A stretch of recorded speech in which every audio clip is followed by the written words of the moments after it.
Yes. Hello. My question is, if there is a role you regret not getting a chance to play in your career?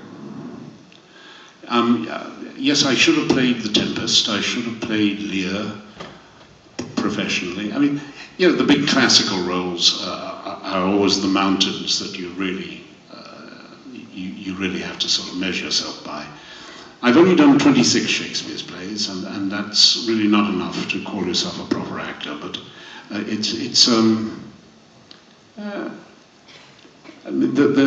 are. I've done about 60 or 70 plays altogether. I mean, apart from the films and all that sort of thing.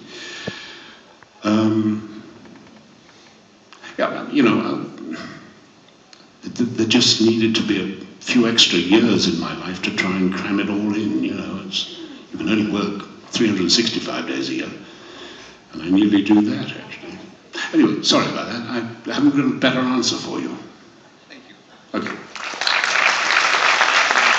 Yes. Greetings, good sir.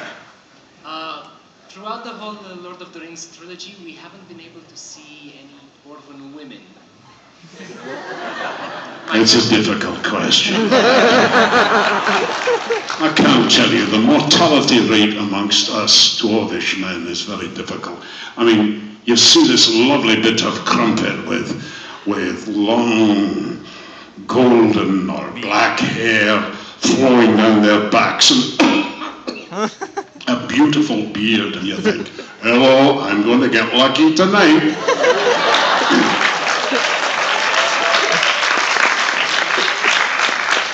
And then he turns around and hits at you with an axe or something like that. It's very difficult.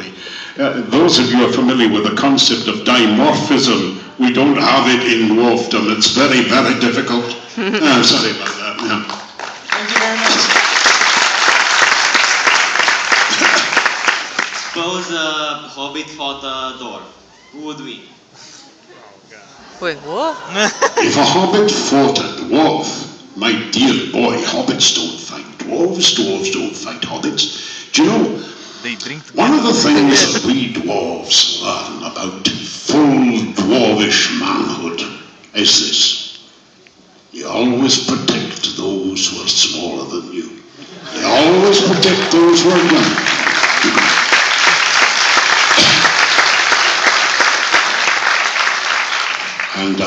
And you always take care of the young and the weak and the female. Unless, of course, they're female dwarves and you can never tell one from the other there. But, yeah. Hi, I have a question. I know it's not your line, but can you please say, my precious? What was the line again? My precious. Oh. We loves our precious, my precious.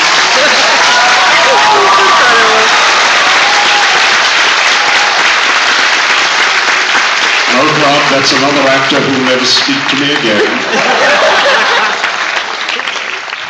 Hi. Hello. I was wondering, have you kept any souvenirs of the set of Lord of the Rings, or what would you have liked to keep? I'm sorry, I didn't, forgive me, I'm a little deaf. Will you just say that again for me? If you've kept any souvenirs of the set of Lord of the Rings, or what did you want to keep and you couldn't? I was given that big double-headed axe, Thorin's great axe. And I keep it in my home in the Isle of Man, and when people come to dinner, they say, oh, that looks good. And I say, yes, and I take it down, and they take it, and they go, it's very heavy. But of course, you have a number of different sorts of axes. Some are made of rubber, because there's a limited amount to the pain that you can inflict on stuntmen. And if there was a stuntman here, they'd say, yes, John, and you don't know what that limit is.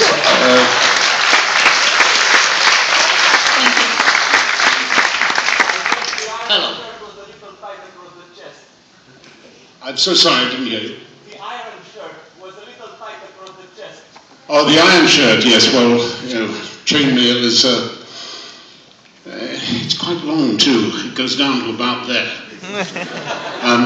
Incidentally, there was a chap in Weta Workshop, and his job was basically to provide the links for the chain mail. And when I met him, he had just finished sawing up 5 kilometers of pipe. They had a machine that was, but he was feeding it in, and they'd done 5 kilometers of pipe to make these tiny little rings that were all sort of chopped up slowly. That was the day I was in the design department, and the designer said, "Excuse me, John, come take this call." I said, "Really?" He put down. He said, "That was the printer. Apparently we have just, of our design plans for the show," he said, "we have now actually completed 6 kilometers of paper for the plans. 6 kilometers. Extraordinary. Go. Yep. Go. Hello. Hello. Can you tell me what was your relation between you and the entire crew on Lord of the Rings? Oh, and my relations with who and? Entire crew. The entire crew. Well, there were thousands of them. I mean, everyone in New Zealand who had a driver's license worked on that show, I think. I think by the time they scrolled up the final characters and the thing, one estimate was that 24,000 people had been involved in one way or another in the production of Lord of the Rings. It was vast. The Kiwi crew were amazing, just amazing. Like you, very keen, very enthusiastic, very passionate about what they were doing. And the great credit of Peter Jackson. Peter Jackson is not just a great director and producer. What makes him unique in modern film is that he created an entire film industry to service Lord of the Rings. New Zealand really wasn't on the map of filmmaking before Peter Jackson came along.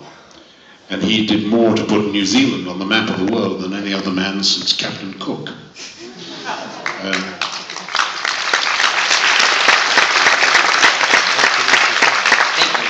Thank you. All right, last question. Last question. We have to wrap it up, sorry. All right. Hello, Mr. Davies. There are so many questions we would like to ask, so I simply cannot choose one of them. But if you could tell us a story, a funny story from an adventure you had with a colleague of yours, with a friend actor of yours, of your own choosing. Not from Lord of the Rings, not necessarily from Lord of the Rings, not necessarily from any movie, just a simple story so we can listen to it a little longer. There are so many stories. Cast your mind back to a film called Raiders of the Lost Ark.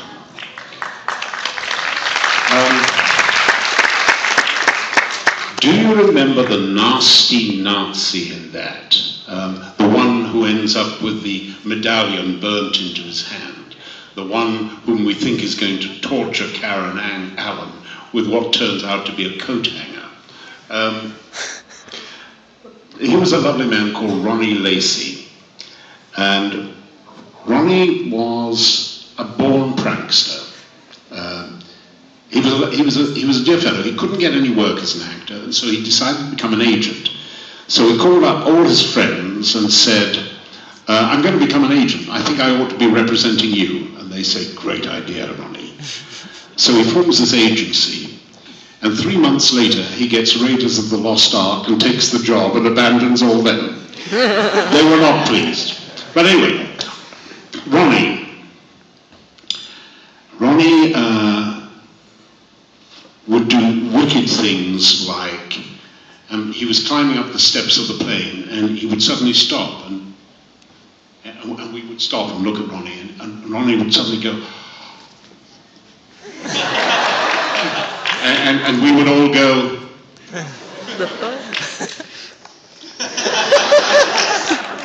and we'd turn around and there Ronnie would be going,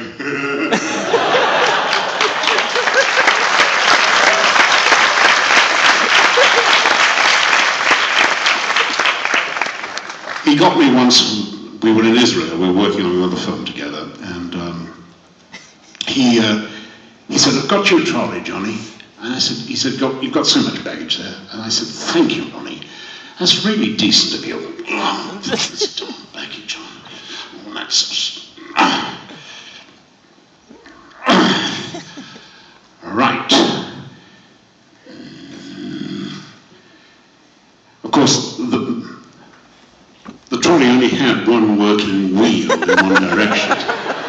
So I just kept spinning around, trying to work it. And there's Ronnie laughing his head off.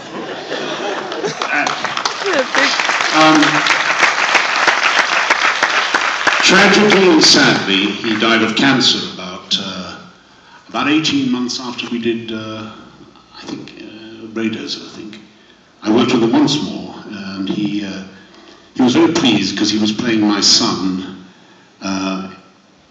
in something called Sword of the Valiant, Miles Anderson. Not Miles Anderson, Miles O'Keefe playing Gawain. And Ronnie was very pleased with that because he was 7 years older than me and he was playing my son. He thought that was very good. You know, there's a time for a lot of laughter in what we do, and sometimes the best fun you have on a film is actually not particularly when the camera's rolling. It's when you're sitting off stage telling outrageous stories about each other, to each other. Anyway, you've been very kind and you're a wonderful audience. As you know, I love you as a people, and you have a great future, and I hope I can come back and watch it sometime. Take care.